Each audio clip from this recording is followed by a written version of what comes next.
वंदे पुरुषोत्तमम। श्री श्री ठाकुर जी संध्या में खेपूदा के बरामदे में आकर बैठे हैं। स्पेंसर दा, प्रमथ दा, सुशील दा, ब्रजेन दा, मती दा, योगेश दा, मनी भाई, हाराण, मासीमा आदि समीप में बैठे हैं। वार्तालाप के दौरान श्री श्री ठाकुर ने कहा, आप लोग बहुत समय लुंगी और पैजामा पहनते हैं, यह मुझे अच्छा नहीं लगता है। चलना फिरना, पोशाक पहनना, खाद्य आहार सब कुछ में सांस्कृतिक रीतियों को मानकर चलना अच्छा है।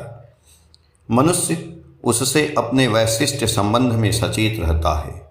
इस संबंध में आत्मसमर्पण करना ठीक नहीं है। इसके कारण संस्कृति के प्रति धर्म मुखर टान दुर्बल हो जाता है। कपड़े के अर्थनीति के लिए जरूरत पड़ने पर हिंदू रीति के अनुसार बाहरी पहनावा पहन सकते हैं। अवश्य ही विशेष किसी आबो हवा में या किसी विशेष जरूरी काम पड़ने पर यदि कोट पैंट इत्यादि विदेशी पोशाक पहनना हो तो उसे पहना जा सकता है, परंतु इसकी आवश्यकता समाप्त हो जाने पर ही हम लोगों का स्वाभाविक पोशाक जो है उसे पहनना होगा। छोटी छोटी बातों में सावधान न रहने पर मनुष्य की निष्ठा और कट्टरता कमजोर हो जाती है। ये सबको कमजोर करते रहने पर चरित्र में दृढ़ता नहीं रहती है। यह लुढ़कते लुढ़कते बहुत दूर उतर जा सकता है। मनुष्य का स्वभाव ही है, जो पावरफुल शक्तिमान हैं उन लोगों का अनुकरण करना, परंतु वैशिष्ट को विसर्जन करके अनुकरण करना अत्यंत कलंकित कार्य है। थोड़ी देर के बाद श्री श्री ठाकुर घर के अंदर गए। पंचानंदा सरकार ने पूछा, गीता में इस तरह की एक बात है कि युद्ध के लिए युद्ध करो, इस बात का उद्देश्य क्या है? श्री श्री ठाकुर जी बोले कि किस प्रसंग में ये बात बोले हैं, उसे बिना देखे कहने पर भूल हो सकती है, परंतु मुझे लगता है बात इस तरह से बोले होंगे, जो कार्य तुम करणीय समझकर निश्चित करके आरंभ कर दिए हो उसे बाधा विघ्न या असफलता के कारण छोड़ मत देना। आत्मसमर्पण न करो, करणीय को करते चलो, जो ठीक है उसे करते ही जाओ। संग्राम करना ही होगा, संग्राम से डरना नहीं है। मनुष्य के करणीय की कोई सीमा परिसीमा नहीं है। इंटरेस्ट जितना विस्तृत होता है, दायित्व और करणीय की परिधि उतनी ही बढ़ती जाती है। मैं यहाँ पर बैठा रहता हूँ, सभी बालक बालिकाएं मेरी आंखों के सामने रहते हैं, सभी पर मेरी नज़र रहती है। इतना तक नज़र रहती है कि माताओं का भी उतना नहीं रहता है। इसका अर्थ है वे लोग लेस इंटरेस्टेड, कम अंतरासी हैं, अर्थात they like much but love less. उन लोगों का लगाव बहुत है, परंतु उस तुलना में प्रेम कम है। कल्याण स्वार्थी बनकर किसी से प्रेम करने से ऑब्सेशन अभिभूत से बहुत हद तक मुक्त होना पड़ता है, नहीं तो करणियों को अतंद्र भाव से करना संभव नहीं है। इंटरेस्ट कम रहने पर लेस कॉशन, कम सावधान, लेस रिस्पॉन्सिबल, कम दायित्वशील, लेस ऑब्जर्विंग, कम पर्यवेक्षणशील होता है। संभवतः जहाँ तहाँ ऐसा केयरलेस असतर्क बातें कह दिया जिससे अज्ञात रूप से अपना और पारिपार्श्विक का बहुत क्षति पहुंचा दिया। आजकल अधिकतर मनुष्य का नॉर्मल इंटरेस्ट, नॉर्मल इंक्विजिटिवनेस बहुत कम है। किसी का हालचाल पूछने पर या कहाँ क्या देखकर आया पूछने पर देखेंगे यथा योग्य उत्तर नहीं मिलेगा। लगता है ये लोग अंधों की तरह चलते हैं, अचेतन होकर चलते हैं। वंशानुक्रमिक जड़ता और मूढ़ता के कारण ये सब लक्षण दिखाई दे रहा है। अभी जरूरत है कांस्टेंट गोडिंग, निरंतर प्ररोदना की। उसके लिए जरूरत है कई स्वभाव सिद्ध ऋत्विक, जिनमें इष्टाभिप्राणता स्वतः और अकाट्य हो। इष्टाभिप्राणता से मैं समझता हूँ normal bend towards the ideal, इष्ट की तरफ स्वाभाविक लगाव, टुवर्डनेस टू द आइडियल, इष्टाभिमुख्य। श्री श्री ठाकुर रात्रि में मातृ मंदिर के बरामदे पर बैठे हैं। केष्टोदा भट्टाचार्य, बंकिम दा राय, प्रमथ दा दे, स्पेंसर दा आदि नज़दीक में हैं। देश की राजनीतिक परिस्थिति संपर्क पर चर्चा चली। प्रसंग क्रम में सीसी ठाकुर ने कहा, भेद नीति को उकसाकर किसी शुभ बुद्धि संपन्न देश को दुर्बल बनाकर उसके मौके का फायदा उठाने की कोशिश करना ठीक नहीं है। ये जो कूटनीति है इसमें ही दोष है, क्योंकि विपन्न या दुर्बल हैं जो, उससे मुझे कितना सहायता सुविधा मिल सकता है, उससे अच्छा है अपना अस्तित्व व्याहत न हो। इस तरह के भाव से किसी के प्रति इंटरेस्टेड होकर उसको यदि सेवा और सहायता से सामर्थ्य बनाकर अपने प्रति इंटरेस्टेड बना सकते हैं, उसमें ही तो हमारा फायदा है। वह यदि सामर्थ्य और शक्तिमान बनने के बाद बंधुभावा संपन्न न होकर विरोधी भी होता है, उससे भी क्षति नहीं। अवश्य ही यदि असत निरोधी पराक्रम और प्रस्तुति ठीक रहे, पुनः दूसरों को प्रकृति बड़ा बनाने जाकर मनुष्य के अंदर जो उद्धृत शक्ति का विकास होता है, वही उसको टिके रहने में सहायता करता है। और तुम्हारे द्वारा उपकृत है जो, वह तुम्हारे प्रति अकृतज्ञ होने पर भी विधि के विधान में देखा जाता है। दूसरे 5 जन संभवतः तुम्हारे सहायता के लिए सामने आ जाएगा, परंतु प्रत्येक को ही सर्व अवस्था में आत्मरक्षा की प्रस्तुति अटूट बनाए रखने की जरूरत है। जो प्रतिकूल परिस्थितियां पैदा हो सकती हैं, उसका अनुमान करके उसके प्रतिरोध के लिए पूर्व से ही यदि प्रस्तुत रहा जाए, तब डर का कारण नहीं रहता है। लेकिन यह बात ठीक है, ब्रिटिश यदि भारत को इंटरग्रेटेड, संघत, स्ट्रांग, सबल और वेल्दी, संपन्नशाली बनाने में हेल्प करता है, तब वे लोगों को एक दिन भारत से ऐसी सहायता मिल सकती है जो अकल्पनीय है। सेवा, सहायता, सहयोगिता और सहृदयता ही भारत का चिरंतन रीति रहा है। किसी का प्रकृत महत्ता देखने पर भारत स्थिर नहीं रह सकता है, वहाँ वह स्वयं को समर्पित कर देना चाहता है।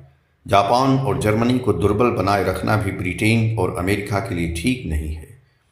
केस्टोला बोले, भारत इतना बड़ा देश है, यहाँ कितने धर्म, कितने संप्रदाय हैं, कितनी भाषा है, कितने प्रदेश हैं, कितने दल हैं, कितने मत हैं, कितने तरह से स्वार्थ संघात है। यदि भारत किसी दिन स्वाधीन होता है, तब भी पूरे भारत की एकता को बनाए रखना एक कठिन बात है। सीसी ठाकुर जी बोले, उपयुक्त महावत रहने पर सब कुछ ठीक कर ले सकता है।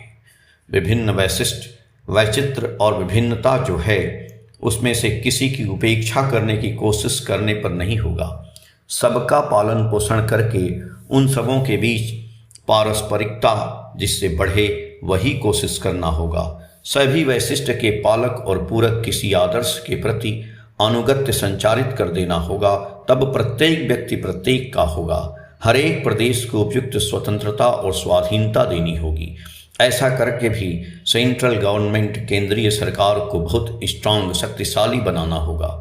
कॉमन इलेक्टोरेट, अभिन्न निर्वाचन केंद्र बनाना होगा और इस तरह का कॉन्स्टिट्यूशनल प्रोविजन, गठन तांत्रिक विधान बनाना होगा जिससे प्रत्येक प्रोविंस, प्रदेश, सिस्टर प्रोविंस संपर्कार्मित अन्य प्रदेश के विपत्ति आपत्ति में सहायता करने को बाध्य रहे। परस्पर एक दूसरे के लिए जितना करेगा, उतना ही उन लोगों में एकता जागृत होगी। प्रत्येक संप्रदाय के लिए करेगा, जिससे कि कोई किसी को पराया बनाए नहीं रखे। इसका इंतजाम करना होगा। मैं वेद मानता हूँ, इसलिए कुरान, बाइबल भी मानता हूँ। मेरी इच्छा है कि हिंदू सिर्फ अपने शास्त्रों की चर्चा नहीं करेगा, वह अन्यान्य संप्रदाय अनुसृत शास्त्रों की भी चर्चा करेगा। ऐसा सभी हूँ। जितना ही एक दूसरे की मूल बातें जानेंगे, उतना ही विरोध कम हो जाएगा, पारस्परिक प्रेम बढ़ जाएगा। मतभेद का कारण ही है नहीं जानना। एक दल लोग हैं जो विरोध को भी बचाए और बढ़ाए रखना चाहते हैं।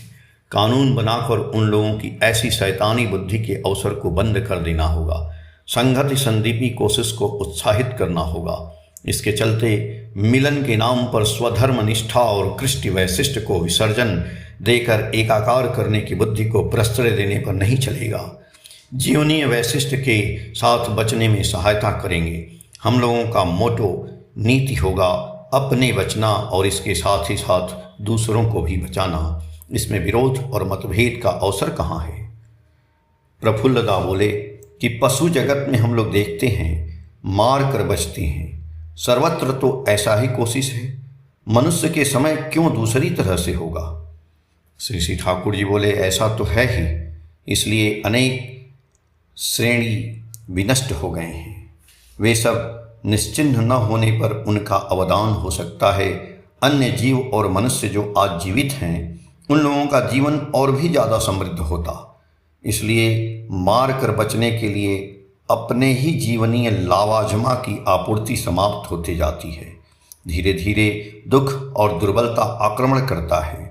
मार कर बचने की बुद्धि जिस जगत में इतना प्रबल है, उसका कारण है स्वल्प दूरदृष्टि संपन्नता, शॉर्ट साइटनेस।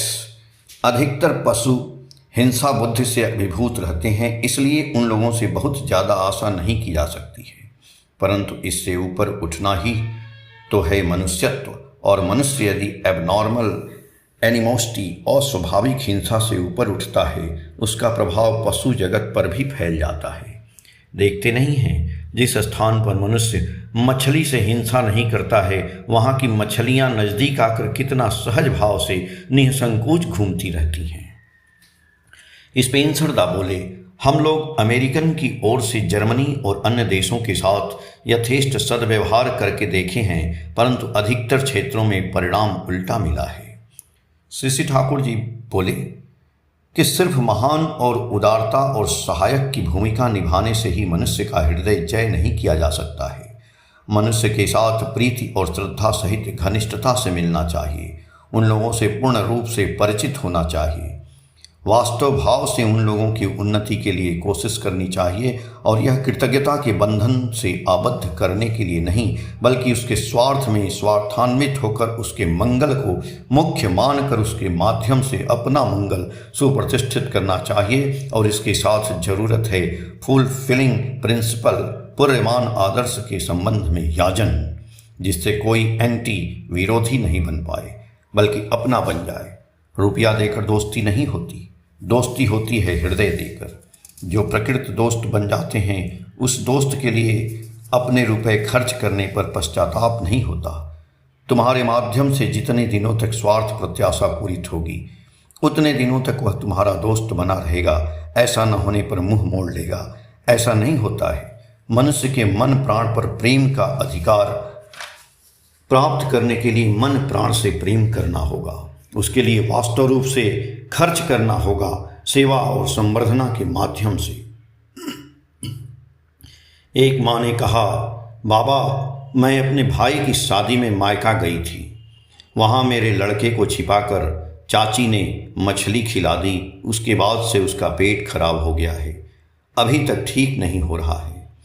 श्री श्री ठाकुर ने बहुत गहरी उद्वेग के साथ कहा, एक कांड की हो, लड़के का पेट संभवतः ठीक हो जाएगा, किंतु मस्तिष्क और स्नायु में एक ऐब प्रवेश करवा दी हो। जीवन में संपूर्ण निरामिषासी रहना और एक दिन के लिए भी मछली खाना, इन दोनों में बहुत अंतर है।